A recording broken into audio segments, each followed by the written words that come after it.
All right, so day 2, aerobic warm-up. Maybe used the treadmill yesterday. Again, if you don't know how to use one, typically every piece of cardio equipment has a quick start. Just hit quick start, just go. And then we're going. I'm gonna go 2 to 3 minutes, so there's going to be a timer somewhere on the screen, and I'm going to progressively challenge it. So on this one, I'm gonna increase the level as I'm going, whether it be every 30 seconds, every minute. I'm just gonna make it a little more challenging. I'm gonna watch my speed. I'm gonna go a little faster, but I'm just getting my heart rate up to get ready to prepare myself for the workout and prevent any potential injuries from not getting my heart rate up and the blood flowing to my extremities. All right, here we are, day 2. So, dynamic warm-up section of it. We're gonna start again with those dynamic hamstrings. Remember, heel in the ground, legs straight. Push your butt back. What you're not doing is you're not doing this. You're pushing your butt back, feeling that stretch. Each side, hold it for a breath, 2 to 3 on each side. The reason we do dynamic hamstrings and cradle pulls in every warm-up is a lot of the times people are super tight in the back of their legs, in their hamstrings, in their glutes. So we're gonna stretch those out every day, every time we have an opportunity to. So we'll go cradle pulls, pulling up, 2 to 3 on each side. Now we're gonna go ahead and inch down and we're gonna do some pigeons. So walking, inching those hands down to that push-up plank. You're gonna bring your shin forward, your foot's laying flat, and then you're just sitting your hips back. You'll feel that stretch right there. Hold it for a breath. Same thing, inch back up to however far you can. What you don't want to do is do not do that. Keep your hands in contact with the floor the whole time. So inching down, hold it for a breath, feel that stretch, 2 to 3 up and downs. If that's all the further you get right here and you feel that stretch, perfect, right back down. Now we're gonna go ahead and we're gonna jump down into just a forearm plank. Again, we're just activating our core. We're not doing this to get a six-pack. We're just getting our core muscles to turn on how they should for the lifts that we'll be doing when we need them to be working.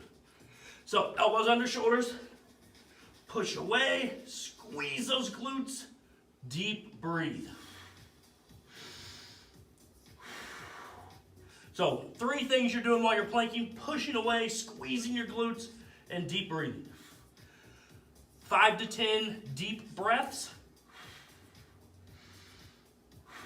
and you're good right there. Now what we'll do is we'll do a hip flexor to hamstring stretch. So we're gonna go 90-90.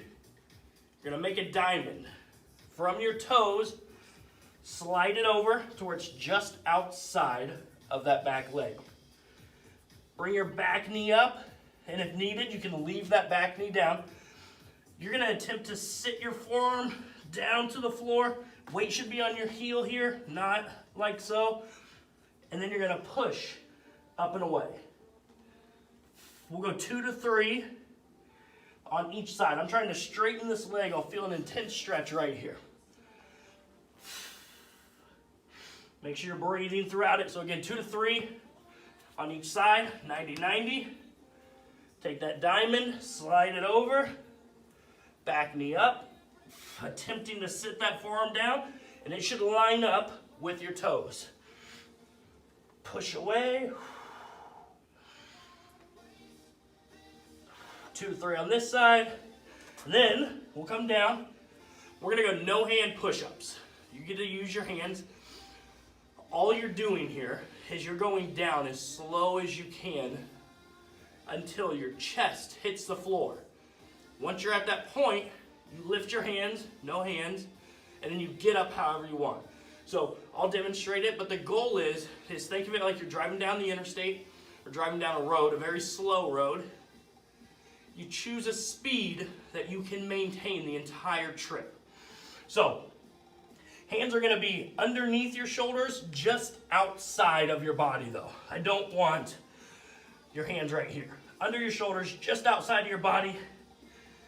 Feet are about shoulders width. Again, you're gonna set the cruise at whatever pace you need. If needed, you can go down to your knees, but all you're doing is keeping this steady pace. Your chest will lead the way, no hands. Get back up however you want. The goal is to go slower and slower and slower the entire way down. The slower you go, the harder it is. So this one will be anywhere from 2 to 5 reps. You're just doing no hand push-ups, working on keeping that speed as slow as you can all the way down. So then we'll go ahead, we're gonna go into mountain climbers, and then we'll come up and we'll do whatever is specific to the exercises we chose for this day. So, hands under your shoulders.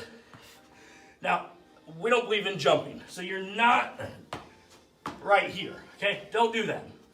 You're either gonna step it out, so we like low to no impact in everything that we do.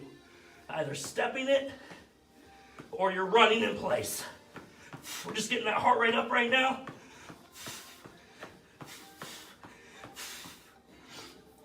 Think up to 5 deep breaths. So we'll come up. Let's say on today we chose a box squat, some type of squat. So we're gonna do a few of those in the warm-up. Feet are gonna be about shoulders width. Toes are just slightly out. This will all depend on what feels comfortable for you. And then soft knees.